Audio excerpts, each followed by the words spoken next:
So those are the visuals coming in of Prime Minister Narendra Modi, who is set to leave for Japan today. It is in the evening at around 4 p.m. when he is expected to arrive in the country for the annual G7 summit. Now, this year the summit is being held under the presidency of Japan, and Prime Minister Modi is visiting at the invitation of his Japanese counterpart, and also he is going to embark on a 6-day visit which starts today.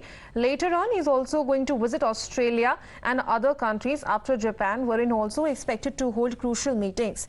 Now, several key bilateral meetings have also been lined up. A Quad meeting is also expected on the sidelines of G7 summit. On the other hand, in the backdrop of the geopolitical tensions between China and US, and also the ongoing war between Russia and Ukraine, this meeting is going to be held. Let me go across to my colleague Rishabh for more on this. Rishabh, we are getting those live visuals. Prime Minister Narendra Modi leaving for Japan.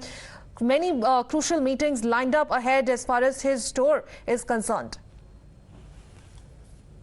Meetings that the Prime Minister will be holding on this three-nation visit to Japan, Papua New Guinea, as well as Australia. Remember, there will be G7 meeting, there will be Quad meeting between the Quad leaders, including President Joe Biden, as well as Prime Minister Albanese and Prime Minister Kishida. Apart from that, there are bilateral setup between India, Japan, India, UK, as well as India, US in Hiroshima.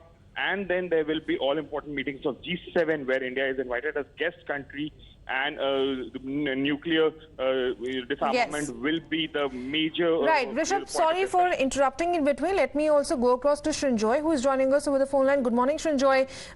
The G7 summit is, of course, coming at a time of course, amid escalating tensions between China and the US and the ongoing conflict in Ukraine, wherein we are expecting that geopolitical challenges will take center stage at the G7 summit.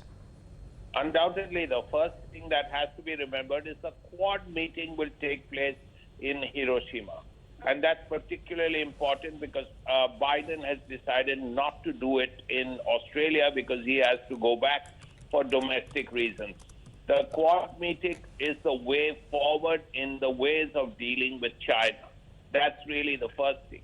The second is the fact that it's in Hiroshima, which is very symbolic considering what happened in 1945 in Hiroshima.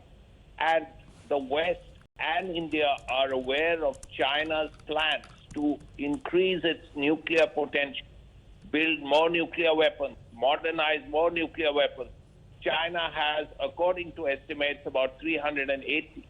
But that is something that China wants to increase. And that is of concern to the West, to Far East Asia countries like Japan, like South Korea, like the Philippines, and also India. So these are issues that will be looked at.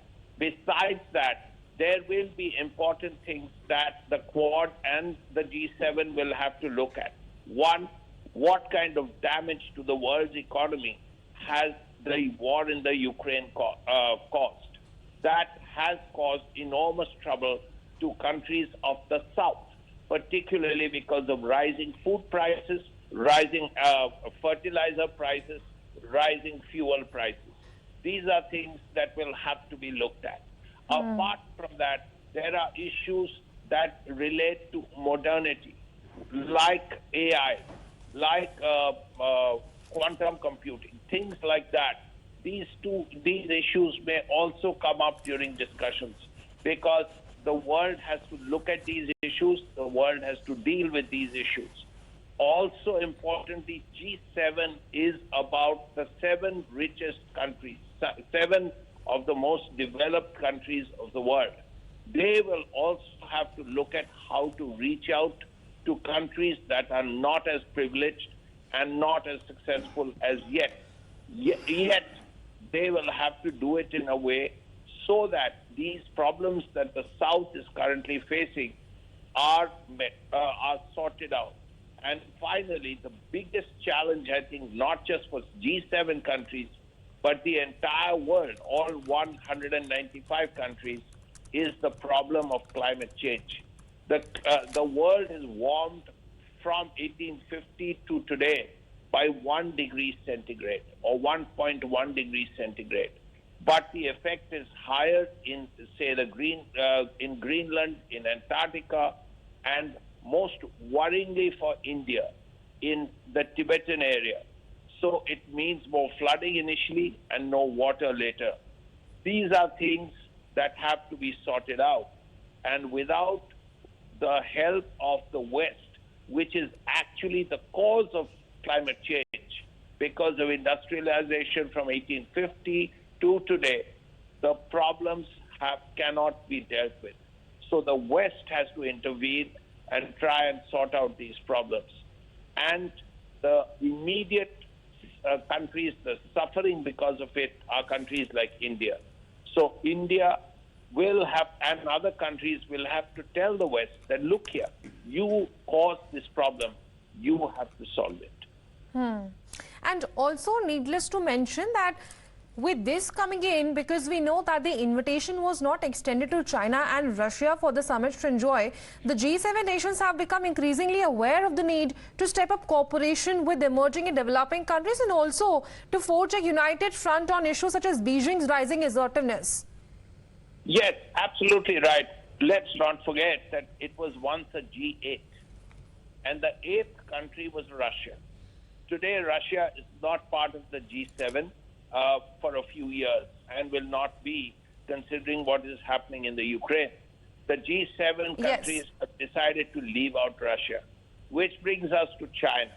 Now, China is the second largest economy in the world. Right. Shanjoy, apologies for interrupting in between because Maruf Raza is also joining us over the phone line. Mr. Raza, good morning. Now, as far as the G7 summit is concerned, the longest shadows of the G7 summit is going to be cast by two countries, China and Russia, who have not been invited for the gathering. What's your take? Well, I personally believe that the G7 has a much bigger global responsibility than trying to sort out the Ukraine conflict. Yes, Russia has invaded Ukraine. Yes, Russia is gone towards the Chinese camp.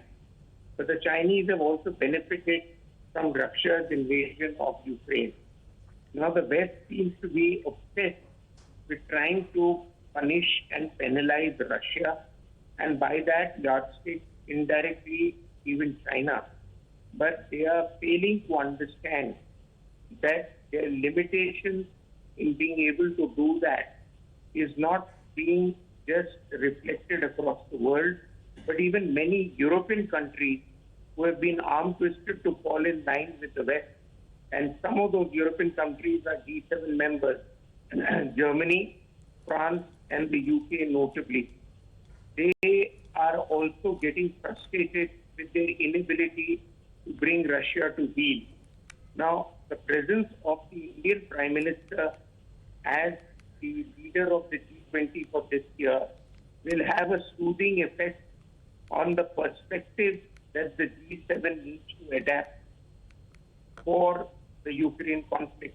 You may remember 2 days ago that the European Union finance head had raised questions about why India was buying Russian oil and refining it and selling it to Europe. Yes, so of course, Mr. Raza, that is going to be the focus as far as the G7 meeting is concerned, because besides weakening Moscow, a top priority for G7 leaders is going to rally support among the 8 invited countries in counterbalancing China. Thank you, Maruf Raza and Shanjoy, for sharing all those inputs on the broadcast, because that is going to be one of the top focuses as far as the G7 summit in Japan is concerned.